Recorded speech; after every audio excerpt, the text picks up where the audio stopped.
International Super Modified Association wrapped up their 2022 season this past week with one of the more popular races on the tour, the 57th Star Classic from Epping, New Hampshire. And this is the guy who won it right here. It was win number 2 on the year for him. He was 2 out of 8 with the Super, finished second in points. Actually, the Classic didn't quite work out as well, but he was 1 out of 3 with ISMA, so basically 3 out of 12 on the season. Jeff Abold joining us right now. Also set a track record, and you said the track record was a new track record for what, 30 seconds, a minute, 2 minutes? About a minute long, yep. That broke the record, then broke my heart.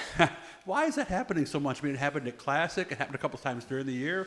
Why is everybody so fast? I think some of it, as far as for Oswego, for the Classic, we're finally getting, 2 or 3 years in with this new wing package. I think everybody's getting used to it. They're really getting dialed in. Technology is really catching up with what we have there. And then conditions have just been perfect throughout the season. Racetrack conditions, every time we've time trialed, have been, that kind of sunny but a little bit overcast, cool, just perfect conditions for speed. So, and it seems like every time we've had it, it's just been, the right setup for it. So okay. I think that has a lot to do with it. I was kind of curious because it's happened a lot this year. Oh, yeah. So I also wanted to note this is his second time he's won the Star Classic. I find it interesting that right over there on the wall is a clipping from Mary Auto Racing from when you won the first one. So, so how big is this to finish up? Because this is one of the big ones everybody wants to win. Yeah, right? this is one of the Triple Crown races. For me, when I did win it the first time in 2019, it was one of the biggest races in my career. It's just a race that I've been trying to win. I had been trying to win for many years. Mm-hmm. It was one of the first. It was actually the first ISMA race I ever ran. Was the Star Classic. Was very close to winning it there. Just had a part failure towards the end of the race, but. And then it went on a kind of a 10-year hiatus of good finishes, but not winning it. And then finally got that win in 2019. And then to come out and kind of to win it again and get it done is just cool to kind of start stacking up those wins and getting Classics and Triple Crown victories. It kind of makes so it wasn't a fluke deal or anything. We we know what we're doing, I guess. So I guess so. By the way, you're getting this right after we recorded it. It's a little after 6:30, maybe 7 o'clock right now on Tuesday. So you guys are getting this right away. So tell me about the race. They did a random draw, right? Yeah. So we time trialed, and then Otto Sitterly was the fast time trialer. He set the track record, so he got to pull first. He actually pulled second place, so obviously he was faster in the day, and he's starting right up front. I pulled second, so I pulled number 05, which I thought was a good sign. That's my race car number, so I was kind of happy with that. And then we went right down through the line and just kept drawing numbers and everything for it. So just a random draw for the top 12 got to choose. All right, so you're starting a 125-lap race on the inside of row 3. What's the strategy? Because it is a long race, yes. And you got to be aggressive, but not too aggressive. So what were you doing right away? It's kind of a strange race for like Classic, Oswego Classic. You're very conservative through most of the race, everything there. This race you can be a little bit more aggressive with it, but it's long enough that you have to take care of the car. In this race, you really have to take care of the front end of the car, the right front tire and everything. So you'll grind that right off quickly, and then you're done for the rest of the race.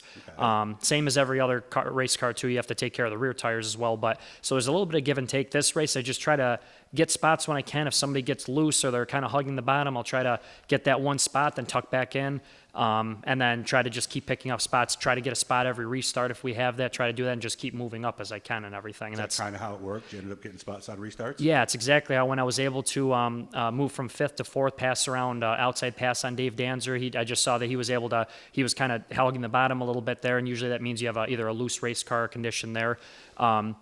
Got that spot. Then we had another restart later on. I was able to get by Russ Wood. He was having some issues, mechanical issues there.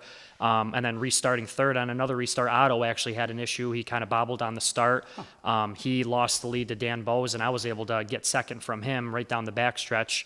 So and then first to third, just like that, pretty much. Exactly. Went a really quick one there, and then got Dan Bowes just a little bit later. We were just about to hit lap traffic, and I kind of wanted to try to get by him before we got there, and then be able to set the pace. So I was able to. He just bobbled a little bit out of the corner, got loose. I was able to get underneath him, make the pass, and then we had 2 late restarts where he started with the whole race. We run double file restarts. So he got to choice of lanes. You do, and this place is typically you want to be on the inside lane if you can be. Some occasions it is nice to be on the outside, but he gave me a really hard run for a few laps there. The second restart, actually for 2 or 3 laps, he hung around the outside. I was able to finally break away, but it was a good hard run by Dan too. He did a great job to stay up there, and definitely made me a little nervous for a few laps there. Any lap traffic at the end you had to deal with once you were in front? We definitely did. There was, it's tough because the lap cars even are so fast and everything right now. And I actually was stuck behind one for a while, a good probably 20 or 30 laps. And I was just trying to Really? be That careful. long? Yeah. I was trying to be careful that I didn't take a nose wing off or touch wheels or anything there. So had I known I was going to be there for a while, I probably would have tried to be more aggressive on it and try to get by him sooner. But just bided my time, finally got by him, then had clear racetrack from there to It go had to on. be somewhat nerve-wracking because you don't have radios. Do you have anybody giving hand signals or anything? to No, know? the only thing at this racetrack that you can kind of see is on the lap board. As you come across the start-finish line, your number comes up and it's a clear lap board, and then everybody that crosses it will keep coming down. And I could see that my number would come up, and I couldn't see the second place as I entered. So okay. I knew I had a little bit of a gap, so I could kind of judge it that way. But you never know. Sometimes technology's not. So he could have been right on my bumper for all I knew. So I was trying to do all I can to just protect the lead and But in everything. theory, you would see an 05, and then you would see the other number pop up almost immediately if he was right there. Exactly. So, interesting. So Yeah. that's how you knew, Yep. don't push. I always said you don't drive 100% most of the race. So No, and this one I wanted to be careful. You never know what's happening. There actually, with 5 to go, there was a car that was out there that started leaving some oil on the track. no. You could see a strip, and my car was still really good. I said, well, let's see what we can do. We can lay down some good laps here at the end. The first corner that I went to do that, just about half spun out. Really? So I said, let's just take it easy. Let's back it down. Let's get to the end here. So you can see by my lap times a little bit back and forth with it. So, but we brought it home. 5,000 plus some lap money. Hasn't gotten the official number yet, but it'll Yeah. end up being a pretty good payday. Yeah. There's some things they're doing here. I'm looking at your front tires, and I'm going to zoom out after I ask the question. You got a lot of rubber on these front tires, and you tell me you actually were putting fuel in the car when I got here. What are we doing, first of all? Yeah, we're once we're all done here and everything, we'll go through and kind of do a post-race scale on it. We always scale the car up and check all the wheel weights and everything before we go to the track, and then we get back. The first thing we do before we do any maintenance or anything is rescale the car and just make sure everything stayed the same, see where we're at, and then that way next year I know exactly the type of setup that I need and what's going to work best. So we'll go through and clean up the tires and everything, get all the excess rubber off so it's back to normal kind of race trim and everything, and then check it from there, make sure nothing's funky or weird or anything. So basically just pulling into victory lane with hot tires and this was enough to pick up what you said could even be a couple of pounds of weight between both tires. Absolutely, yeah. By the time it's done, once we clean these off with a hot gun and everything there, you'll have a couple pounds of rubber and everything in your hand by the time you're done. So this is just like what we'd see in cup races when the tires come right off. They go ahead and rub, get that on there and use a little scraper almost. Exactly, and there's wear indicators on these Hoosier tires and Goodyear tires like that, so you can actually see how much is worn. Right now, you wouldn't really be able to tell, but once we No. get that off, we'll go through and make notes of that too, how much actually wore off the tires and across them and everything. Is that easy to do, or does it take a little bit of an art to do that and get it right? It's definitely an art form. Mike Silman, who does our tire maintenance and everything there, is really good at it. He'll get it done quick. But if you're just doing a couple passes, no big deal. If you're doing the whole tire, you'll be there for a while. Okay, only got about 2 minutes left. So what's next? At what point do we start to disassemble, or do we disassemble?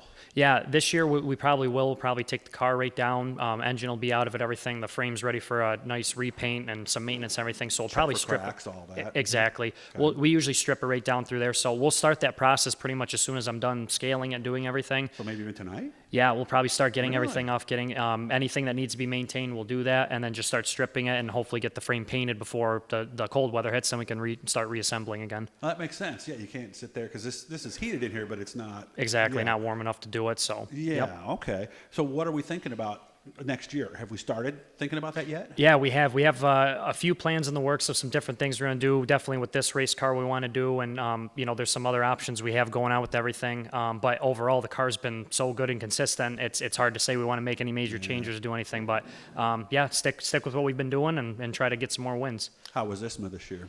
ISMA was great. The racing was awesome. The competition's great. They're such a welcoming division, and they every time we're out there, so appreciative and so helpful. And the racing was just awesome. Each race we were there, we're really competitive with, which was great. And then obviously got the win and everything with it. But just love racing with ISMA. They're awesome. Well, I wish you all the best. When you're doing something where you're going to do something a little more significant, give me a shout. I'll come. Maybe we could teach some people as you look at the frame, maybe or something. Because that's the kind of stuff I like to do in the off season. Sure. I always thought an educated fan is going to be a more loyal fan and probably going to go to more races. I agree. Good job. I appreciate your time as always. Please say hi to everybody for me. And guys out there, hit the blue E, turn the notifications on, all that stuff. And again, thanks to Bicknell, Troyer, Garofalo's, and all the people who help us do this. Thanks, man. I'll talk to you soon. Thank you.